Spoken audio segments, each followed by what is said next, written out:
हैं बीबी न्यूज। खबरों को देखने के लिए बने रहे मेरे साथ। आपके शहर के नज़दीक आपके सठिया विकास खंड में स्थित शेखर सोशल महिला महाविद्यालय सिधारी शम्होपुर आजमगढ़ और शेखर नर्सिंग होम सठियाओं अच्छा इलाज, सफल ऑपरेशन, अच्छी पढ़ाई, अच्छा तैयारी के लिए संपर्क करें शेखर सिंह से 94 54 91 97 पर। बीबी न्यूज़ चैनल में आप सभी सम्मानित दर्शकों का एक बार फिर से हार्दिक स्वागत और अभिनंदन है। खबर आ रही उत्तर प्रदेश से एक बड़ी खबर। अंबिका यादव और सिबकतुल्ला बसपा के विधायक थे, ये हुए सपा में शामिल। उत्तर प्रदेश में अगले वर्ष होने वाले विधानसभा चुनाव से पहले दलबल का सिलसिला तेज हो गया।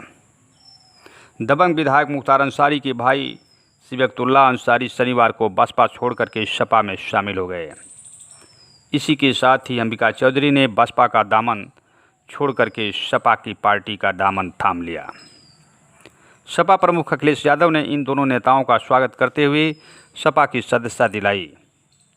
सपा मुख्यालय में शनिवार को पार्टी अध्यक्ष अखिलेश यादव ने पूर्व विधायक सिबकतुल्ला अंसारी व उनके समर्थकों को पार्टी में शामिल करा दिया और कहा कि उनके आने से सपा की ताकत और बढ़ेगी। अखिलेश ने कहा कि इससे यह संदेश जाएगा कि आने वाले समय में बहुमत की सरकार सपा बनाएगी। लेकिन सपा सरकार में मंत्री रहे अंबिका चौधरी सपा में लौट तो आए, वे पिछले विधानसभा चुनाव के वक्त बसपा में चले गए थे।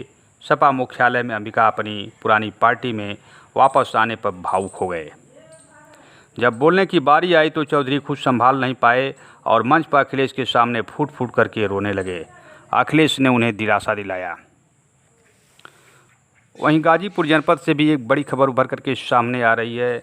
चूल्हे पर खाना बनाने से मना करने पर पति ने पत्नी को काट डाला। करंडा के चांदीपुर में पति ने दिया वारदात को अंजाम। गीली लकड़ियों के बीच खाना बनाने में होती थी महिला को परेशानी। करंडा के चांदीपुर में शनिवार को दोपहर चूल्हे पर खाना बनाने से इनकार करने पर एक व्यक्ति ने अपनी पत्नी की हत्या कर दी। पत्नी ने गैस पर खाना बनाने की जिद पकड़ ली थी। वारदात को अंजाम देकर हत्यारोपित फरार हो गया। जानकारी के अनुसार चांदीपुर निवासी छोटे लाल दोपहर पत्नी भगवती को चूल्हे पर खाना बनाने के लिए कह रहे थे।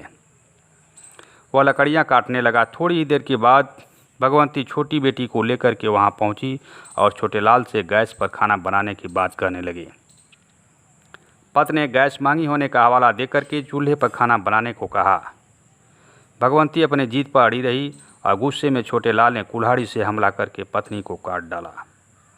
अस्पताल ले जाते समय उसकी मौत हो गई।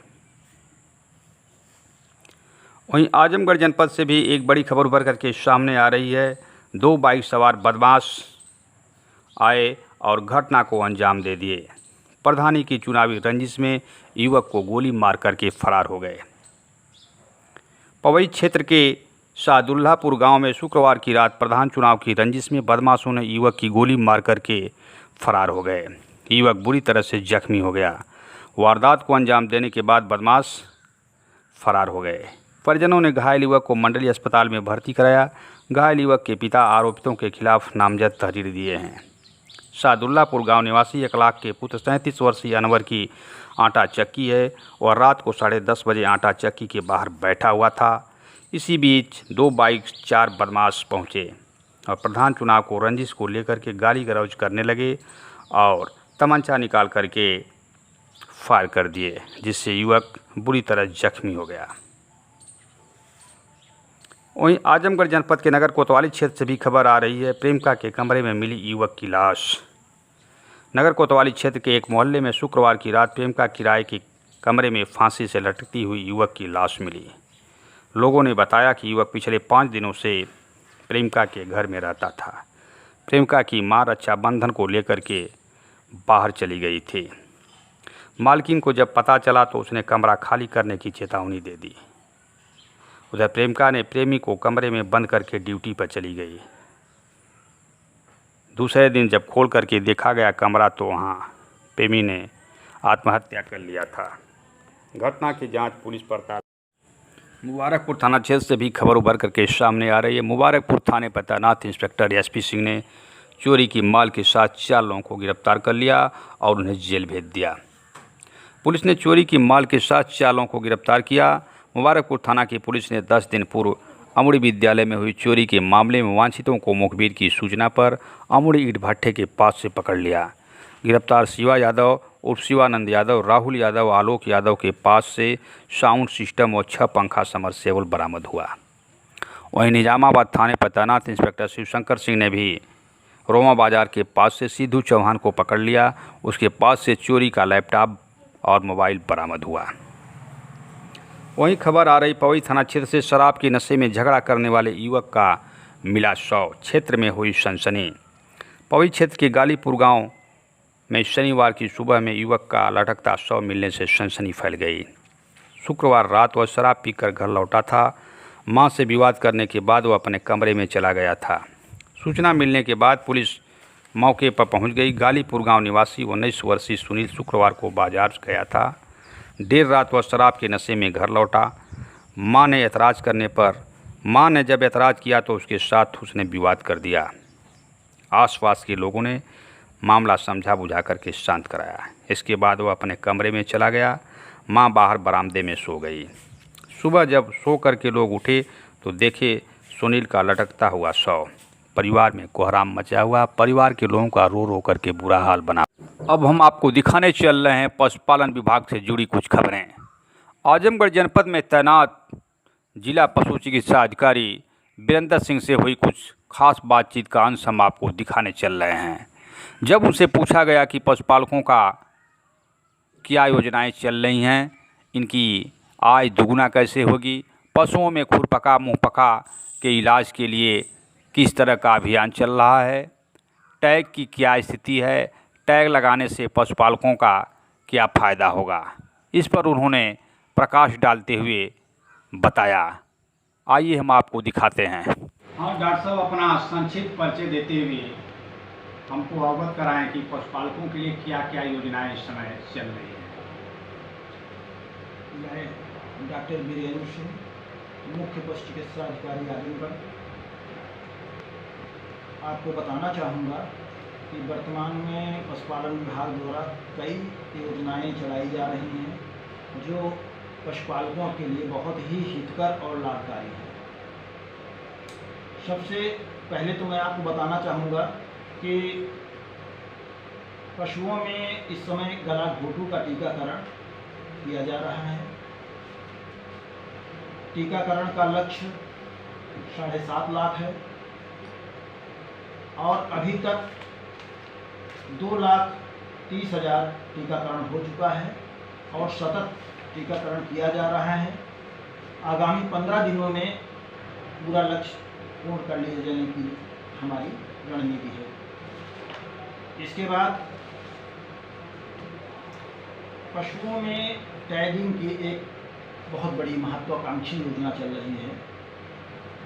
पशुपालकों के पशुओं का टैगिंग किया जा रहा है, जिसका लाभ यह है कि पशुपालक के पशु की पहचान केवल आपके क्षेत्र में ही नहीं, पूरे विश्व में ऑनलाइन हो जाएगी और उस पशु का मूल्य, उत्पादकता और भविष्य में उससे कितना आगे उत्पादन कर सकते हैं, क्या उसकी उत्पादकता होगी, क्या उसकी कीमत होगी, यानी कि पेरेंटेज और प्रोजनी हमारा उससे जानकारी हो जाती है, जिससे कोई व्यक्ति कहीं भी विश्व में कहीं भी हो, घर बैठे बैठे वह आपके अच्छे पशु की कीमत लगाकर उसका क्रय और जो पशुपालक है वह विक्रय कर सकता है। पशुपालक अपनी आय कैसे दोगुना करें, इसके संदर्भ में कुछ योजनाएं हैं तो उसको बताएं। जी, आय दोगुना करने का सबसे बड़ा जो पशुपालन विभाग द्वारा योजनाएं हैं उसमें गोवंश का नस्ल सुधार, उनका स्वास्थ्य सुधार, पशुओं का स्वास्थ्य सुधार करने के लिए अच्छा चारा, अच्छी व्यवस्था, समय समय पर टीकाकरण और उनके गर्मी के ऋतु में आने के लिए मिनरल मिक्सचर और डिवर्मिंग यानी कीड़े के दवाएं ये जरूर दिया जाना चाहिए, जिससे वह समय पर गर्भित हो और जब गर्मी की ऋतु में आ जाए तो उन्नतशील नस्ल के सांड द्वारा या उन्नतशील नस्ल के वीर्य द्वारा कृत्रिम गर्भाधान कराया जाए, जिससे कि हमारे जो स्वदेशी गोवंश और महिष वंश जिनकी उत्पादकता कम है उनको बढ़ाया जाए, जिससे कि हमारे पशुपालकों की आय दुगनी होगी। इसके साथ ही साथ मुर्गी पालन की योजना है, बकरी पालन की योजना है, शूकर पालन की योजना है। इन योजनाओं को अपनाकर पशुपालक अपनी आय को दुगनी कर सकता है। जो बकरियां हैं, बकरियों को तो अपने देश में सोना कहा गया है, जैसे सोने की चीज़ होती है, यह बकरी भी हमारे पशुपालकों के लिए सोना है। क्योंकि आप कोई ऐसा काम करते हैं कि 1 रुपया लगाएंगे तो उससे व्यवसाय में 1.25 रुपया, 1 रुपया 10 पैसे, 1 रुपया 25 पैसा कमा सकते हैं। लेकिन इसमें आप 6 महीने के अंदर, 5 महीने के अंदर एक बकरी से 2 बच्चे, 3 बच्चे प्राप्त कर सकते हैं, जो कि उस पशुपालक के लिए बहुत अच्छी आमदनी का साधन हो सकता है। पशुपालकों को बकरी पालन में क्या अंशदान, कैसे, क्या योजना है, कितना अंशदान देना पड़ता है? जो हमारी योजना है, हमारी योजना में अभी केवल पूरे जनपद में 5 व्यक्तियों के लाभ देने के लिए योजना आई है। उसका 45,000 की योजना है। जो योजना की लागत है 45,000 है। 10% लाभार्थी को लाभार्थी अंश के रूप में देना पड़ता है। शेष 90% अनुदान के रूप में है, टोटल छूट है। और यह 5 बकरी प्लस 1 बकरा की यूनिट के रूप में स्थापित होती है। केवल इसमें उन्हीं लोगों का चयन किया जा सकता है जो बीपीएल वर्ग के हों, महिला हों और उनकी आय बहुत कम हो, और वो जो है अनुसूचित जाति के हों। विधवा और निराश्रित महिलाओं को इसमें वरीयता दी जा रही है। दिव्यांग लोगों को भी इसमें वरीयता दी जा रही है। इस प्रकार से हम पशुपालकों की आय को दुगना और तिगुना भी कर सकते हैं। आवेदन की स्थिति क्या है? इसमें कितने आवेदन लगभग आ गए होंगे? इस समय लगभग 27 आवेदन आ चुके हैं।